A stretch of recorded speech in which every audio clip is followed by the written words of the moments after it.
Good morning student. आज हम राम लक्ष्मण परशुराम संवाद का 5वां काव्यांश पढ़ेंगे। इसके आगे के जो 4 काव्यांश थे हम पहले की वीडियो में पढ़ चुके हैं, तो आइए इसको पढ़ते हैं और इसका अर्थ समझते हैं। तुम तो कालू हाँक जनु लावा, बार बार मोहि लागी बुलावा। सुनत लखन के बचन कठोरा, परसु सुधारि धरेउ कर घोरा। अब जनि देई दोसु मोहि लोगु, कटुवादी बालकु बध जोगु।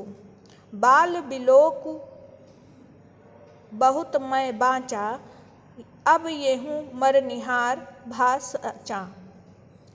कौशिक कहा क्षमई अपराधु, बाल दोष गुण गनहि न साधु। खर कुठार में अकुरन कोहि, आगे अपराधी गुरुद्रोही। उत्तर देत छोड़ौन बिनु मारे, केवल कौशिक सील तुम्हारे। न त यही काटी कुठार कठोरे, गुरहि उरिन होतहु श्रम थोरे। दोहा देख लीजिए। गाधि सुनु कह हृदय हसी, मुनहि हरि हरे सूझ। अय मैं खांड न ऊख मैं, अजहु न बूझ अबूझ। अब इसका शब्दार्थ देखिए। कालु माने होता है काल या मृत्यु, जनु माने जैसे, सुधारी का मतलब होता है सुधार कर, कर माने हाथ, कटुवादी मतलब कड़वे वचन बोलने वाला, बध जोगु मतलब मारने योग्य, बाँचा मतलब बचाया, मर निहार मतलब मरने वाला, सच्चा साचा, साचा का मतलब होता है सच में ही, खर माने दुष्ट, अकुरन यानी जिसमें दया और करुणा न हो, गुरहि मतलब गुरु के, उरिन मतलब ऋण से मुक्त। गाधि सुनु मतलब गाधि के पुत्र अर्थात विश्वामित्र। हरि हरे मतलब हरा ही हरा। अयमय मतलब होता है लोहे की बनी हुई। खांड का मतलब तलवार। ऊखमय का मतलब गन्ने से बनी हुई। अजहू का मतलब होता है अब भी। अब आइए अर्थ देख लेते हैं। तुम तो कालू हाँक जनु लावा, बार बार मोहि लागी बुलावा। लक्ष्मण परशुराम जी से बोलते हैं, मुझे ऐसा लग रहा है कि मानो आप काल को हाँक कर अर्थात बुलाकर आवाज़ लगाकर बार बार उसे मेरे लिए बुला रहे हैं। सुनत लखन के बचन कठोरा, परसु सुधार धरेउ घर घोरा। लक्ष्मण जी के ऐसे कठोर वचन सुनते ही परशुराम का क्रोध और बढ़ गया और उन्होंने अपने भयानक फरसे को घुमाकर अपने हाथ में ले लिया अर्थात उसको संभाल कर वो बोलते हैं। अब जनि देई दोसु मोहि लोगु, कटुवादी बालक बध जोगु। उन्होंने बोला कि अब ये लोग, अब जो भी वहाँ पर लोग हैं वो लोग मुझे दोष ना दें। इतने कड़वे वचन बोलने वाला यह बालक केवल मारे जाने योग्य है अर्थात मैं अब इसकी मृत्यु कर दूंगा। आगे देखिए। बाल बिलो की बहुत मैं बाचा, अब यह नर मर निहार भा साचा। बालक देखकर इसे मैंने बहुत बचाया, पर अब यह सचमुच मरने वाला है। कौशिक कहा क्षमई अपराधु, बाल दोष गुण गनहि न साधु। परशुराम के क्रोध को देखकर विश्वामित्र, कौशिक माने विश्वामित्र, उठ खड़े हुए और बोले कि अपराध क्षमा कीजिए। बालकों के दोष और गुण को साधु लोग नहीं गिना करते हैं अर्थात उनकी गणना नहीं करते हैं। खर कुठार में अकुरन कोहि, आगे अपराधी गुरुद्रोही। तब परशुराम जी ने कहा कि यह मेरा जो दुष्ट फरसा है, मैं स्वयं दया रहित हूँ और क्रोधी हूँ, उस पर यह गुरुद्रोही मेरे सामने उत्तर दिए जा रहा है। उत्तर देत छोड़ो बिनु मारे, केवल कौशिक शील तुम्हारे। तो हे विश्वामित्र, केवल आपके शील के कारण, आपकी विनम्रता के कारण ही मैं इसे बिना मारे छोड़ रहा हूँ, नहीं तो मैं इसे न तय ये ही काट कुठारे, गुरहि उरिन होते ही श्रम थोरे। नहीं तो इस कठोर फरसे से काट कर थोड़े ही श्रम से यानी बहुत कम समय में ही थोड़े ही परिश्रम से गुरु के ऋण से मैं मुक्त हो जाता। आगे देखिए। गाधि सुनु कह हृदय हसी, मुनहि हरि हरे सूझ। अय मैं खाण न ऊख मैं, अजहु न बूझ अजूझ। यानी परशुराम के वचन सुनकर विश्वामित्र ने अपने हृदय में हंसकर सोचा मुनि परशुराम को हरा ही हरा सूझ रहा है। गाधी सुध अर्थात गाधी के पुत्र परशुराम जी को सिर्फ हरा ही हरा सोच रहा है, अर्थात चारों ओर विजय ही विजय दिखाई दे रही है। ये राम और लक्ष्मण को साधारण क्षत्रिय की तरह समझ रहे हैं। मुनि अब भी नहीं समझ पाए कि ये दोनों बालक जो हैं लोहे की बनी हुई तलवार हैं। ये लाइन लिखिए ना, अय मैं खांड न ऊख मैं। यह क्या है? ये दोनों बालक लोहे की बनी हुई तलवार हैं, ऊखमय ना है, मतलब कि गन्ने के रस की नहीं, जो कि मुंह में लेते ही गल जाए। अर्थात राम लक्ष्मण सामान्य वीर न होकर बहुत ही पराक्रमी योद्धा हैं और मुनि परशुराम जी अज्ञानियों की तरह इनके प्रभाव को समझ नहीं पा रहे हैं और उनको लगता है कि मैं इनको अभी मौत के घाट उतार दूंगा और मेरी विजय हो जाएगी, यानी वह उन्हें साधारण समझ रहे थे। अब आइए आगे का काव्यांश देखते हैं।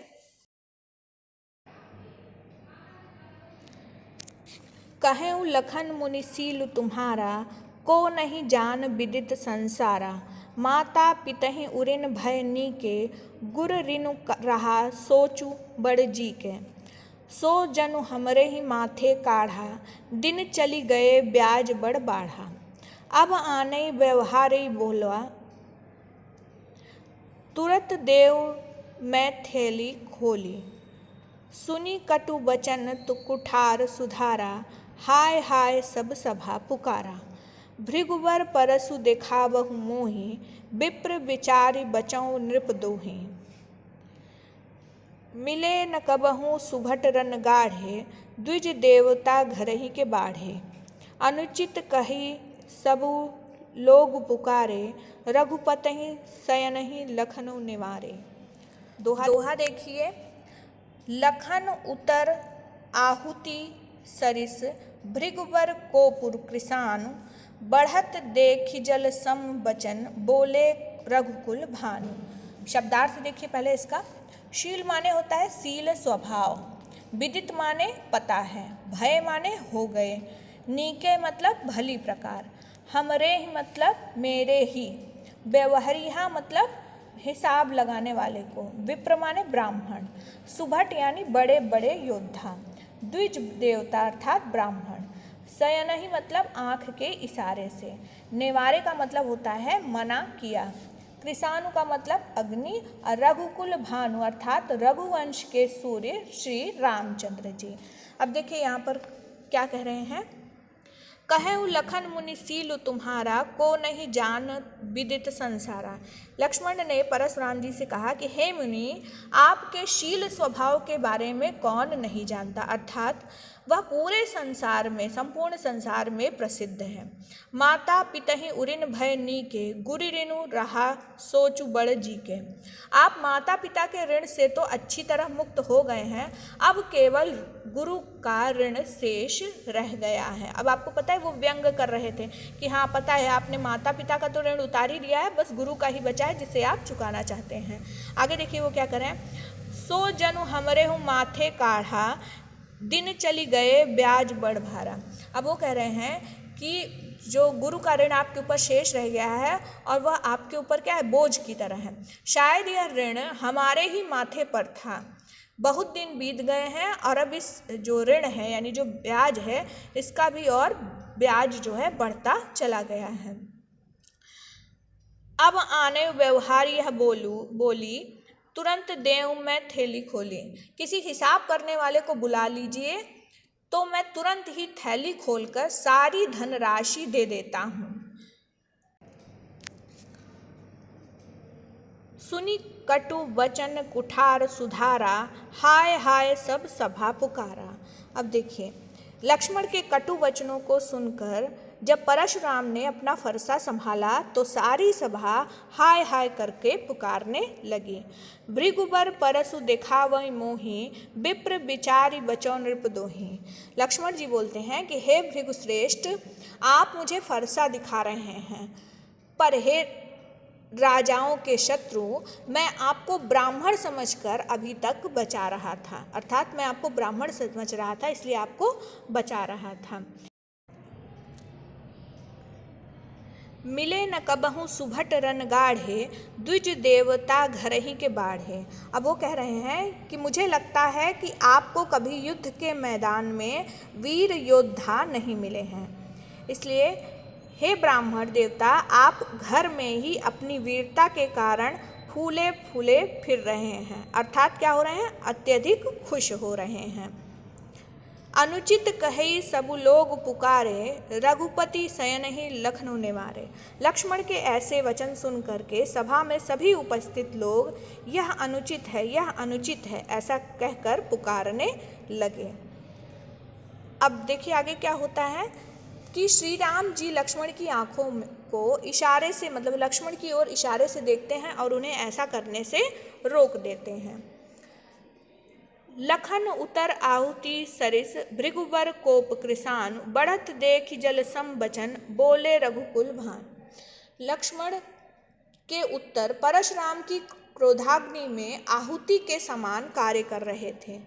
इस क्रोधाग्नि को बढ़ते देखकर सूर्यवंशी के जो सूर्य हैं अर्थात राम, लक्ष्मण के वचनों के विपरीत जल के समान शांत करने वाले वचनों का प्रयोग करते हुए परशुराम जी से लक्ष्मण को क्षमा करने की विनती करने लगे। तो इस तरह से हमने देखा कि राम लक्ष्मण परशुराम संवाद में किस तरह से वार्तालाप चलता है और किस तरह से ये पूरा प्रसंग आगे बढ़ता है। आशा करती हूँ आपको यह अच्छे से समझ में आ गया होगा। अब आप इसे घर पर पढ़ेंगे और दोहराएंगे। धन्यवाद।